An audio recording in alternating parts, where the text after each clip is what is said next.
नमस्कार. माननीय मुख्यमंत्री देवेंद्र फडणवीसजींनी अर्थमंत्री म्हणून महाराष्ट्राचा अर्थसंकल्प आज सादर केला. माननीय उपमुख्यमंत्री एकनाथ शिंदेजी, सुनेत्राताई पवार आणि मंत्रिमंडळातल्या आमच्या सर्व सहकाऱ्यांनी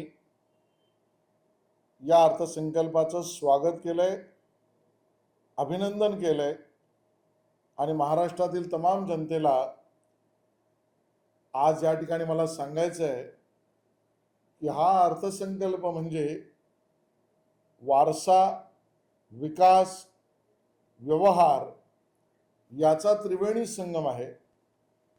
महाराष्ट्र धर्माला कटिबद्ध अशा पद्धतीचा अर्थसंकल्प आपल्या बळीराजाला, शेतकऱ्याला समर्पित आहे. परिपूर्णतेने असलेल्या अर्थसंकल्पामध्ये पायाभूत सुविधांच्या विकासासाठी रस्ते असतील, पूल असतील, मेट्रो असेल, अगदी 1000 लोकसंख्येपर्यंतच्या गावांना सुद्धा सिमेंट कॉन्क्रीटच्या रस्त्यांनी जोडणं असेल, समृद्धी महामार्ग असेल, वाढवणचं बंदर असेल, बुलेट ट्रेन असेल आणि रेल्वेचं विस्तारीकरण असेल, या सगळ्यातून एक परिपूर्ण पायाभूत सुविधांचा विकास करणारा हा अर्थसंकल्प आहे. महाराष्ट्राचा समृद्ध वारसा याचं जतन, संवर्धन, प्रचार, प्रसार आणि उत्सव, साहित्य निर्मिती याला सुद्धा समर्पित असा अर्थसंकल्प आहे. आपल्या छत्रपती शिवाजी महाराजांचे 12 गड किल्ले असतील, सातारा मधला किल्ला असेल, सिंधुदुर्ग मधला किल्ला असेल, 12 ज्योतिर्लिंग असतील, या सगळ्याच्या विकासाला, सुशोभीकरणाला प्राथमिकता दिलेली आहे. महात्मा ज्योतिबा फुले, परमपूज्य भारतरत्न डॉक्टर बाबासाहेब आंबेडकर, संत गाडगे महाराज आणि आपल्या सर्वच महान विभूतींना सेवा रूपाने समर्पित अर्थसंकल्प आहे. आणि म्हणूनच सामाजिक समता व समरसता वर्ष म्हणून या अर्थसंकल्पामधली एक योजना माननीय मुख्यमंत्री देवेंद्रजींनी मांडलेली आहे. मला मुद्दामून उल्लेख करायचा आहे की आपल्या पीक कर्जाला 2 लाखापर्यंत पूर्ण माफ करण्याची भूमिका बळीराजाला सेवक म्हणून महायुतीच्या या सरकारने बळीराजाला समर्पित केली आहे. जो परतफेड करणारा प्रामाणिक शेतकरी असेल त्याला प्रोत्साहन सुद्धा आहे.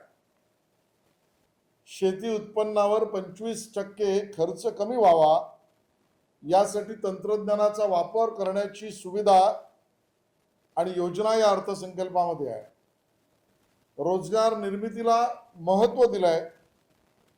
आपलं सेवा क्षेत्र हे सर्वात जास्त आपल्या ग्रोथ सेंटरचं मानक आहे आणि त्यामुळे जास्तीत जास्त नोकऱ्या त्यात निर्माण व्हाव्यात या संदर्भाचं नियोजन आहे.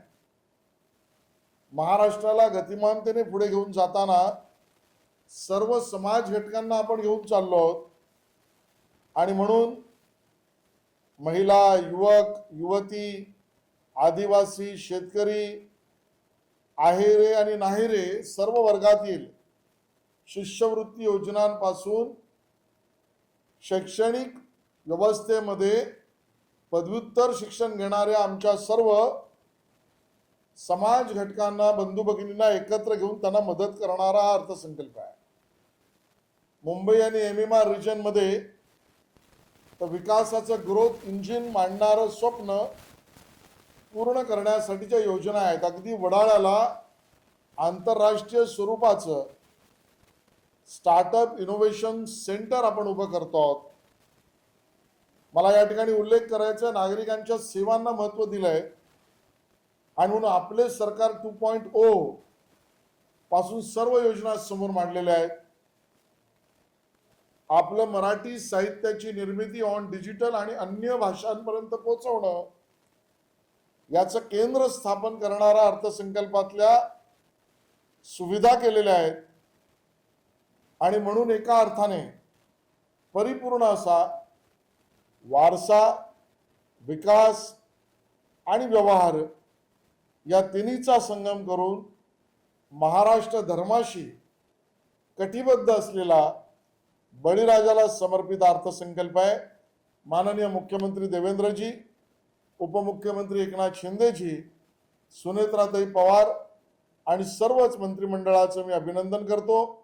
महाराष्ट्रातल्या नागरिकांना विनंती आहे की सेवक म्हणून यातल्या अर्थसंकल्पीय सर्व योजनांना आम्ही तुमच्यापर्यंत पोहोचवू. त्यात सहभागी होऊन आपला महाराष्ट्र अजून पुढे नेऊया, एवढंच निवेदन या ठिकाणी करतो. जय हिंद, जय महाराष्ट्र.